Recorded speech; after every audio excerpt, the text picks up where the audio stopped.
होलो आपके साथ UVL company है।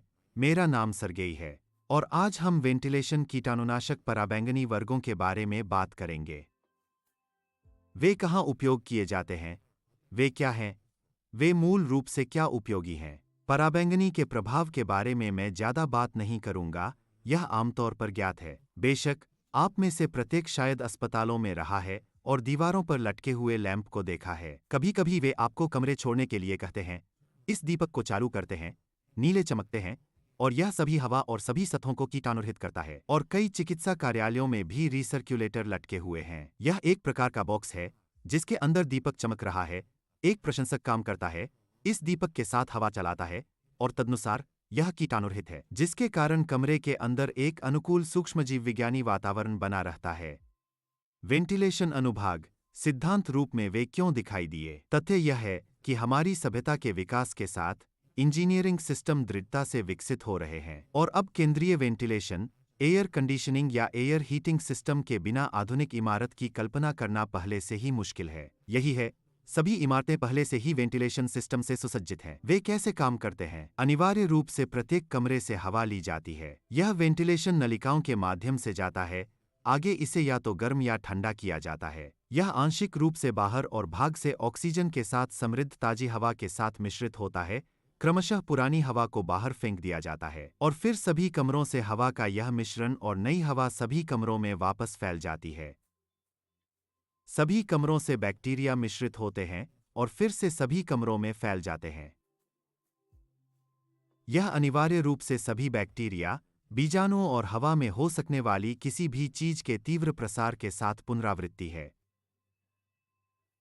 आप इस समस्या को कैसे हल करते हैं? काफी सरलता से, आपको इस वेंटिलेशन सिस्टम में एक कीटाणुनाशक पराबैंगनी अनुभाग जोड़ने की आवश्यकता है जो सभी कमरों तक पहुंचने से पहले हवा को साफ कर देगा। यहाँ ऐसे छोटे वर्गों के उदाहरण दिए गए हैं। जीवाणुनाशक पराबैंगनी अमलगम लैंप के साथ इन प्रणालियों को न केवल वेंटिलेशन सिस्टम और भवन के निर्माण के डिजाइन के चरण में स्थापित किया जा सकता है, बल्कि पहले से ही किसी भी मौजूदा और ऑपरेटिंग वेंटिलेशन सिस्टम में भी स्थापित किया जा सकता है। इस उद्देश्य के लिए वेंट डक्ट के एक खंड को बस विघटित करना आवश्यक है और इसमें पहले से ही पराबैंगनी लैंप से सुसज्जित वेंट डक्ट डालना आवश्यक है। और हम इस प्रणाली को मौलिक रूप से नए अर्थ के साथ पुरस्कृत करेंगे। हम हवा को सुरक्षित और स्वच्छ बनाएंगे और पूरे वेंटिलेशन सिस्टम की लागत की तुलना में इस उपकरण की लागत बिल्कुल नगण्य है।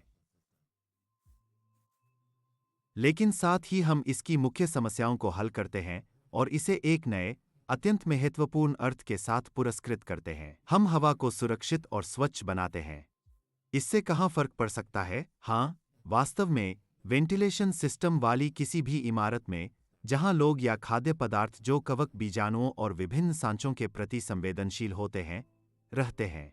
तदनुसार स्कूल, किंडरगार्टन, कार्यालय, आवासीय भवन, विनिर्माण, खाद्य उत्पादन, निश्चित रूप से चिकित्सा भवन, हर जगह वेंटिलेशन, कीटाणुनाशक, पराबैंगनी वर्गों की स्थापना प्रासंगिक होगी।